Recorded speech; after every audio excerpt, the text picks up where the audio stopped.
என்ன பார்க்க போகிறோன்னா, இது ஒரு ப்ரொமோஷனோ ஒரு ஃபன்னான கண்டென்ட்டோ அந்த மாதிரி கிடையவே கிடையாது.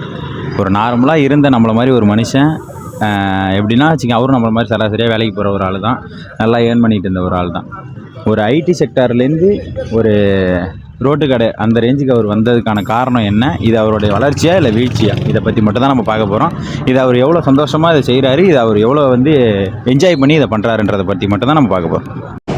ஹாய்ண்ணா, உங்கள் நேமு அப்புறம் இப்போ என்ன பண்ணிகிட்ருக்கீங்க அதை கொஞ்சம் சொல்லலாம். என் நேம் சரவணன்.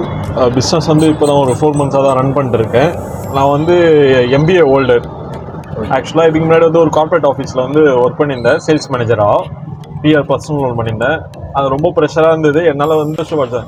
நம்ம ஒர்க் பண்ணும்போது எதுக்கு மற்றவனுக்காக நம்ம கஷ்டப்பட்டு ஒர்க் பண்ணி நம்ம ப்ரெஷர் பண்ணி அவனுக்கு கொடுக்குற கம்மி சேலரியில் ஒர்க் பண்ணிட்டு ஒரு நிம்மதியும் இல்லாமல் ஒரு சாப்பாடு எதுவுமே தூக்கமே இல்லாமல் நம்ம எதுக்கு ஒர்க் பண்ணோம். நம்மளே இது பண்ணனா இது நம்மளோட ப்ராஃபிட் தான் வரது. இது பீஸ்ஃபுல்லாக போகிறதுக்கு தான் நான் கிரியேட் பண்ணேன். மணி மைண்டட் இல்லை, மணி அதுலேயே தான் இருந்தது. ஆக்சுவலாக லாஸ்ட்டாக அதில் 45 கிட்டே ஏர்ன் பண்ணியிருந்தேன்.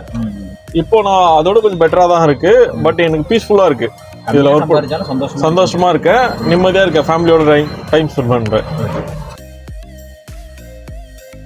ஆனால் இப்போ இது ஃபேமிலி ரீதியாக உங்களுக்கு சப்போர்ட்டிவாக இருந்தாங்களா? சப்போர்ட்டிவாக தான் இருந்தாங்க. என் ஒய்ஃப்லேருந்து எங்கள் அப்பா அம்மாலேருந்து நீங்கள் ஃபஸ்ட்டு நல்லா ஏர்ன் பண்ணிட்டு இருந்திருக்கீங்க, வீட்டில் கொடுத்துக்கிட்டு நல்லா. ஆனால் அவங்களுக்கு பார்த்தீங்கன்னா நம்ம அது ஒரு என்ன சொல்கிறது, ஒரு அடிமை மாதிரி போயிட்டு அது கொஞ்சம் நல்லா.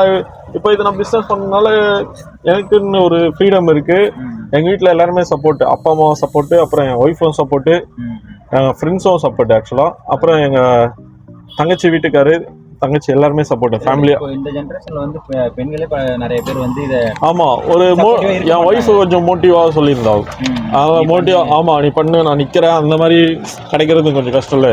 அவங்க ஐடியா கொடுத்து இது பண்ணது ஆக்சுவலாக அந்த பிஸ்னஸ். ஆனால் இப்போ கார்பரேட் லைஃப்லேருந்து இந்த பிஸ்னஸ் நான் போகிற எஃபர்ட் இது எனக்கு தான் ஆக்சுவலாக.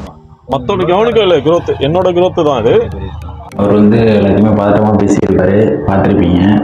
அதில் அவர் சொல்ல வர ஒரு தெளிவான ஒரு விஷயம், அந்த மைய கருத்து என்னன்னு நீங்கள் பார்த்துக்கிட்டிங்கன்னா, பணம் எல்லா விதத்துலையும் சம்பாதிக்கலாம். 10,000க்கும் குடும்பம் நடத்த முடியும், 10 லட்ச ரூபாய்க்கும் குடும்பம் நடத்த முடியும், 10 கோடியும் குடும்பம் நடத்த முடியும். அது நம்ம எப்படி வாழ்கிறோன்றதை பொறுத்து தான். இருக்கிறத வச்சு வாழறதுக்கு பழகிக்கணும்.